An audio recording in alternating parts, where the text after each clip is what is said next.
ലോകത്തിലെ ഏറ്റവും വലിയ റിഫൈനറി ആയിട്ടുള്ള റിലയൻസ് ഇൻഡസ്ട്രീസ് അല്ലെങ്കിൽ റിലയൻസ് ഗ്രൂപ്പ് റഷ്യയിൽ നിന്നും റൂബിൾ കൊടുത്ത് അവരുടെ റഷ്യൻ കറൻസി കൊടുത്ത്, അതായത് US$ അല്ലാതെ റഷ്യൻ കറൻസി കൊടുത്ത് ക്രൂഡ് ഇറക്കുമതി ചെയ്യാനുള്ള ഒരു വർഷത്തെ കോൺട്രാക്റ്റിൽ റഷ്യൻ കമ്പനിയായിട്ടുള്ള റോസ്നെറ്റുമായിട്ട് കരാറിൽ ഏർപ്പെട്ടിരിക്കുന്നു. ഇതുവഴി മാസത്തിൽ 30 ലക്ഷം ബാരൽ എണ്ണയാണ് അല്ലെങ്കിൽ ക്രൂഡാണ് ഇറങ്ങാൻ പോകുന്നത് ഇന്ത്യയിലേക്ക്.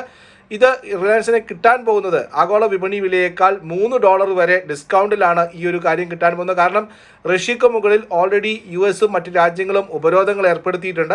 അപ്പോൾ അവർക്ക് കിട്ടുന്ന ഒരു നല്ലൊരു ഓപ്പർച്യൂണിറ്റിയാണ്. ഇന്ത്യ ഒരു സ്ട്രാറ്റജിക് പാർട്ണറാണ്. ഇന്ത്യ അതുവഴി ഇന്ത്യൻ കമ്പനിയുമായിട്ടുള്ള കോൺട്രാക്റ്റിലാണ് ബന്ധപ്പെട്ടിരിക്കുന്നത്.